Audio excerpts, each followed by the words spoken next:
Doctor Ambedkar ने सन 1950 में ये घोषणा कर दी कि बौद्ध ही वह धर्म है जो आधुनिक समाज की जरूरतों, ज्ञान, दया और सामाजिक न्याय को पूरा कर सकता है। डॉक्टर भीमराव अंबेडकर की पहचान विश्व में दलितों के मसीहा, संविधान निर्माता, विधिवत के रूप में की जाती है। निश्चित ही वे इस क्षेत्र में अपना प्रभाव और सफलता का जौहर दिखा चुके हैं, जो विश्व में अपने आप में सशक्त प्रमाण है। अपने विचारों द्वारा महान चिंतकों की श्रेणी में स्थापित कर कई उत्कृष्ट योगदान विश्व मानवता को दे चुके हैं, किंतु यह उनके व्यक्तित्व का एक पहलू है। डॉक्टर अंबेडकर के आर्थिक चिंतन का पक्ष उनके समग्र सामाजिक चिंतन का सार है। जो कुछ भी सामाजिक क्रांति वे उत्पन्न करना चाहते थे, वह सार के रूप में आर्थिक परिवर्तन ही था।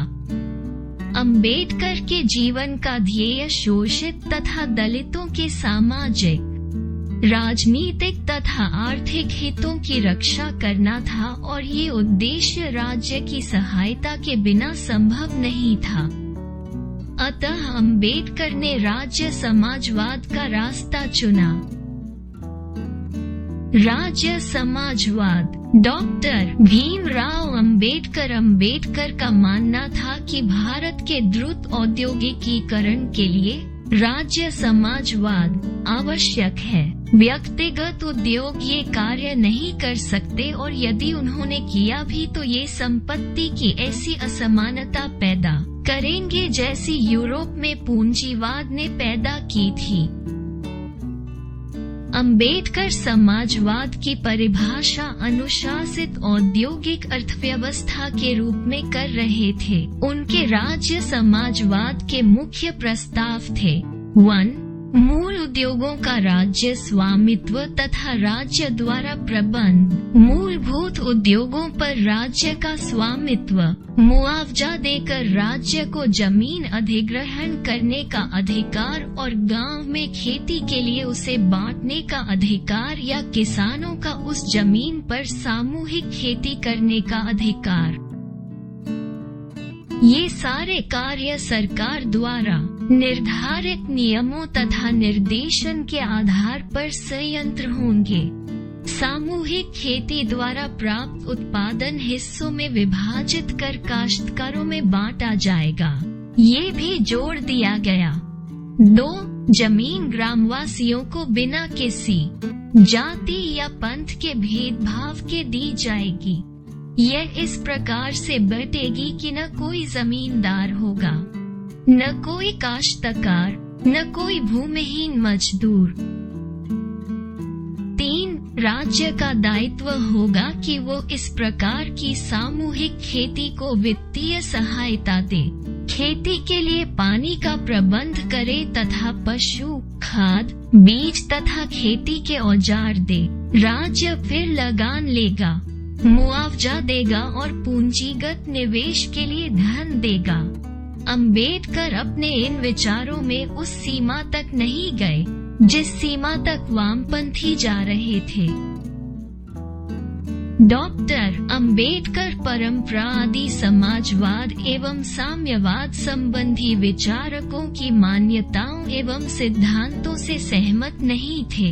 समाजवादियों द्वारा केवल आर्थिक पक्ष को ही मुख्य कारक माना जाता है तथा वे सोचते हैं कि आर्थिक समस्या के हल होते ही सारी समस्याएं स्वतः समाप्त हो जाएंगी। पश्चिमी देशों के अनुभव के आधार पर संपत्ति को शक्ति का मूल स्रोत मानना और इसलिए संपत्ति के समान वितरण को मूलभूत सुधार मानकर समाज में लागू करना एक भूल है।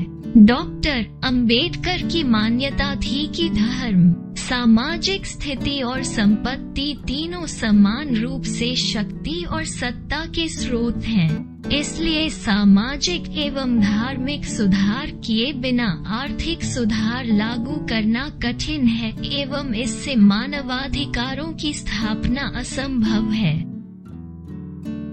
डॉक्टर अंबेडकर निजी अर्थव्यवस्था चाहते थे। यहाँ उनका गांधी जी के साथ मतभेद दिखता है।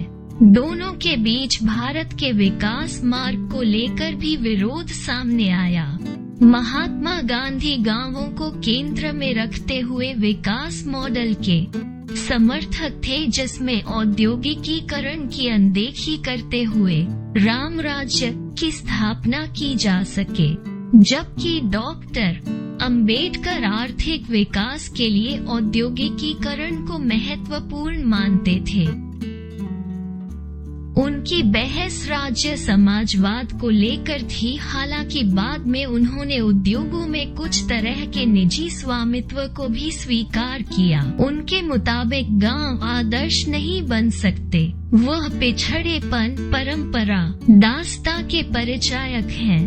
दलितों को गांवों को छोड़ देना चाहिए और भारत को भी गांव के इतिहास को दरकिनार कर आगे बढ़ना चाहिए। डॉक्टर अंबेडकर के विचारों एवं आर्थिक चिंतन की उपलब्धियों के आधार पर विकास प्रारूप का यौगिक संक्रमण चक्र कुछ इस प्रकार होगा। कुल मिलाकर अंबेडकर का समाजवाद प्रजातंत्र का उत्पाद था। अंबेडकर ने इसे इसी प्रकार देखा था। राज्य और अल्पसंख्यक पुस्तक में उन्होंने लिखा है, प्रजातंत्र की आत्मा एक व्यक्ति व एक मूल्य में निहित है। दुर्भाग्य से प्रजातंत्र ने इस सिद्धांत का प्रभावीकरण केवल एक व्यक्ति एक वोट के लिए किया है। इसने आर्थिक संरचना के परिवर्तन का काम उन लोगों पर छोड़ दिया है जो इसे परिवर्तित कर सकते हैं। ये संवैधानिक अधिवक्ताओं के कारण हुआ है। उन्होंने कभी भी यह अनुभव नहीं किया कि समाज की आर्थिक संरचना के लिए उसके स्वरूप तथा उसकी शक्ल को निर्धारित करना चाहिए। यदि प्रजातंत्र में एक व्यक्ति एक मूल्य को स्वीकारना है तो कुछ कड़े कदम उठाने होंगे और आर्थिक संरचना तथा समाज की राजनीतिक संरचना को संविधान के कानून में परिभाषित करना पड़ेगा। समाज की आर्थिक संरचना को सुझाने के लिए अंबेडकर की विशिष्ट सिफारिश का अर्थ था राज्य नियंत्रित मूल उद्योग तथा सामूहिक खेती। लेकिन आज बहुत से लोग उपर्युक्त दोनों तथा केंद्रीयकृत औद्योगिकरण कारखानों पर आधारित अर्थव्यवस्था में विश्वास पर सवालिया निशान लगा सकते हैं। लेकिन क्योंकि बाजार अपने आप से बराबरी की गारंटी नहीं दे सकता, राज्य को परिभाषावादी तथा सलाह देने वाली भूमिका अदा करनी चाहिए। राज्य के माध्यम से समाज के सदस्यों को बाजार का नियमन, उसकी सीमा बांधने तथा यदि आवश्यक हो तो उसको अपने ही नियंत्रण में ले लेना चाहिए। यह वो विचार है जिसके ऊपर तीसरी दुनिया में कुछ लोग ही अंगुली उठाएंगे। ऐसा लचीला समाजवाद राजनीतिक प्रजातंत्र और अहिंसक जन आंदोलनों का समन्वय अंबेडकर के आर्थिक विचारों को अभी भी प्रासंगिक बना देता है। डॉक्टर अंबेडकर के अनुसार शिक्षा एक ऐसी वस्तु है जिसे हर एक व्यक्ति की पहुंच के अंदर लाया जाना चाहिए। उन्होंने शिक्षा और उच्च शिक्षा को समाज में व्यक्ति के जीवन में बहुत महत्व दिया है। अंबेडकर का मानना था कि शिक्षा से ही मनुष्य को विवेक का बोध होता है और विवेकहीन मनुष्य पशु तुल्य होता है। मानवीय मूल्यों की परिकल्पना शिक्षा द्वारा ही संभव है। शिक्षा से सदाचार और शील का विकास होता है। शिक्षा से इंसानियत और राष्ट्रीयता का बोध होता है। शिक्षा रोटी, कपड़ा और मकान ही नहीं बल्कि सम्मान प्राप्त करने का साधन है। डॉक्टर अंबेडकर ने ये स्पष्ट किया कि शिक्षा से ही समता, स्वतंत्रता, बंधुता और देश प्रेम की भावना का जन्म होता है, जिसे ब्राह्मणी शिक्षा पद्धति ने पूर्ण रूप से नकार कर अज्ञानता में वृद्धि की, इंसान को इंसान से जोड़ने और मनुष्य की सामाजिक शैक्षिक अज्ञानता में वृद्धि की। Doctor B.R. अम्बेडकर का मानना था कि भारत में शिक्षा सर्वजन सुलभ नहीं थी। शिक्षा एक छोटे से वर्ग तक सीमित थी।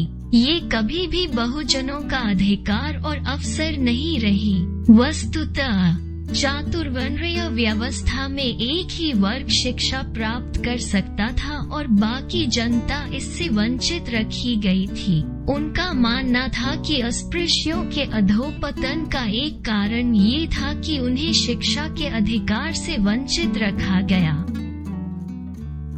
Doctor B.R. अम्बेडकर ने न केवल शिक्षा विषयक विचार रखे वरन शिक्षा के प्रसार के लिए प्रयास भी किए। मिलिंद महाविद्यालय की स्थापना 1951 में अपने प्रयासों से कराई। इस अवसर पर अम्बेडकर ने कहा, हिंदू समाज में सबसे निम्न वर्ग में आने के कारण मैं शिक्षा के महत्व को अच्छी तरह समझता हूँ। निम्न स्तर के लोगों के उत्थान की समस्या उनके आर्थिक स्तर से जोड़ी जाती है, जो भयंकर भूल है। भारत में सामाजिक स्तर को ऊंचा उठाने के लिए उन्हें भोजन वस्त्र देना और उच्च वर्ग की सेवा में लगा देना ही समस्या का हल नहीं है। निम्न वर्ग की समस्या यह है कि उनके अंदर से हीन भावना की ग्रंथि निकाल दी जाए, जिसने उनका विकास अवरुद्ध किया है, उन्हें दूसरों का गुलाम बना रखा है। उनके अंदर अपने लिए और अपने देश के लिए अपने जीवन की महत्ता की चेतना जागृत की जाए, जिसे वर्तमान सामाजिक व्यवस्था में क्रूरता पूर्वक लूट लिया गया है। उच्च शिक्षा के प्रसार के अलावा किसी अन्य चीज से इसे प्राप्त नहीं किया जा सकता। मेरे विचार से यह सारे सामाजिक कष्टों को दूर करने के लिए संजीवनी है। अम्बेडकर का यह विचार था कि शिक्षा एक ऐसी विधा है जो सभी की पहुंच तक हो। स्कूली शिक्षा सबको आसानी से प्राप्त हो तथा उच्च शिक्षा भी इतनी सस्ती हो कि प्रत्येक नर नारी उसे प्राप्त कर सके। अम्बेडकर हिंदू समाज व्यवस्था को अप्रगतिशील चरित्र का समाज मानते थे। उनकी दृष्टि से यह बहुत ही दुखद स्थिति थी और आज भी लगभग वही अवस्था है। इसलिए उन्होंने एक महत्वपूर्ण नारा दिया,